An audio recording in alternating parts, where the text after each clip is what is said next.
ka pa pumunta dito? Para paulit-ulit na sabihin sa akin yan? Bakit di sila yung paalisin mo? Ba't hindi sila yung pigilan mo?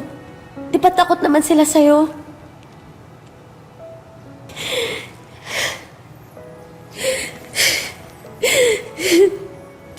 Alam mo, isa ka din sa problema eh. Gusto niyo ako umalis? Alis na lang ako. Kasi ito,